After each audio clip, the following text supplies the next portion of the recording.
So అయితే ఈ psoriasis కొన్ని టైప్స్ చెప్పారు మీరు. సోరియాసిస్ రావడానికి కారణాలు చెప్పారు. అయితే ట్రీట్మెంట్ ఏ విధంగా ఉంటుంది? ఫస్ట్ దీని లక్షణాలు ఎలా ఉంటాయి?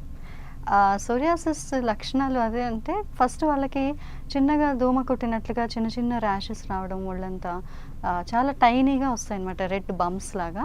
ఆ తర్వాత నెమ్మదిగా అది సైజ్ పెరుగుతూ దానిపైన చర్మము పొట్టులాగా వచ్చేస్తూ ఇచ్చింగ్ వస్తూ ఇలా మొదలవుతుంది. అది గోకిన తర్వాత పొట్టు రాలిపోయి అక్కడ రక్తం చిన్న చిన్న బ్లడ్ స్పాట్స్ కూడా వస్తూ ఉంటాయి. ఇది characteristic feature సోరియాసిస్కి.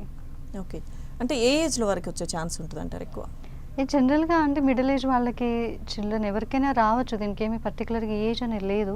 But then middle age వాళ్ళకి ఆఫ్టర్ 25 to 40 మధ్యలో వాళ్ళకి ఎక్కువగా కనిపిస్తూ ఉంటుంది.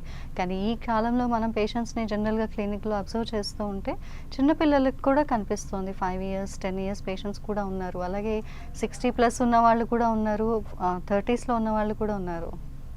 అంటే ఫ్యామిలీ హిస్టరీలో ఉంటే కనుక సోరియాసిస్ వచ్చే అవకాశం ఉంటుంది అంటారా? ఎందుకంటే మీరు చిన్నపిల్లల్లో కూడా చూస్తున్నా ఈ మధ్య అన్నారు. కానీ చూసిన వాళ్ళలో ఫ్యామిలీలో సోరియాసిస్ అంటే మేనమామకు ఉండడమో లేకపోతే ఎవరికైనా దూరం రిలేటివ్స్కి ఉన్న వాళ్ళకి వచ్చే ఛాన్సెస్ కూడా ఎక్కువగా కనిపిస్తున్నాయి. పేరెంట్స్కి ఉండి రావడం కంటే కూడా ఫాదర్ రిలేషన్లో ఎవరికైనా ఉన్నా కూడా జెనెటిక్ మ్యూటేషన్స్ ద్వారా ఇది వచ్చే ఛాన్సెస్ కనిపిస్తున్నాయి. Okay doctor. అంటే స్కిన్ మీద ఏదైనా డిసీజ్ అనేది వన్స్ స్టార్ట్ అయిన తర్వాత అది సోరియాసిస్ అని తెలుసుకోవడానికి ఎంత టైం పట్టే అవకాశం ఉంటుంది అంటారు? అందరికీ లక్షణాలు తొందరగా తెలియకపోవచ్చు. సో సోరియాసిస్ అనేది తెలుసుకోవడానికి సపోజ్ వాళ్ళకి స్కాల్ప్లోనే మొదలైంది అనుకోండి, చాలా ఇయర్స్ వాళ్ళది డాండ్రఫ్ అనుకుని అలాగే కంటిన్యూ అయిపోతూ ఉంటారు. యాంటీ డాండ్రఫ్ షాంపూస్ వాడుతూ, సాలిసిలిక్ యాసిడ్ షాంపూస్ వాడుతూ.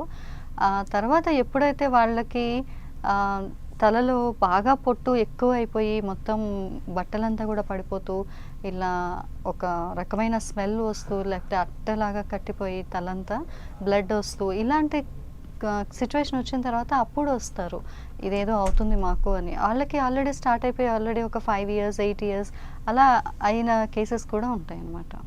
ఓకే. అంటే సోరియాసిస్ ఒక ఫంగల్ ఇన్ఫెక్షన్ అంటే స్కిన్ మీద ఒక ప్లేస్లో వస్తే మళ్ళీ అది స్ప్రెడ్ అయ్యే ఛాన్సెస్ ఉంటాయి అంటారు. సో సోరియాసిస్ అలా స్ప్రెడ్ అవుతుందా? సోరియాసిస్ స్ప్రెడింగ్ కండిషన్ అండి. అంటే ఒకళ్ళ నుంచి ఒకళ్ళకి రాదు. ఆ మనిషిని ముట్టుకుంటే అదేం కంటేజియస్ కాదు, కానీ ఆ పర్సన్కి ఒక ఏరియా నుంచి ఇంకో ఏరియాకి ట్రాన్స్ఫర్ అవుతుంది. అంటే డిసీజ్ ఇప్పుడు ఒక ఏరియాలో వచ్చింది, అక్కడ మనం ఎక్స్టర్నల్గా ఏదైనా అప్లై చేశారు వాళ్ళు, స్టెరాయిడ్ క్రీమ్ కానివ్వండి ఏదన్నా, ఆ ఏరియాలో కూడా ఉంటుంది, ప్లస్ పక్కన ఏరియాకి కూడా స్ప్రెడ్ అవుతూ ఉంటుంది. సోరియాసిస్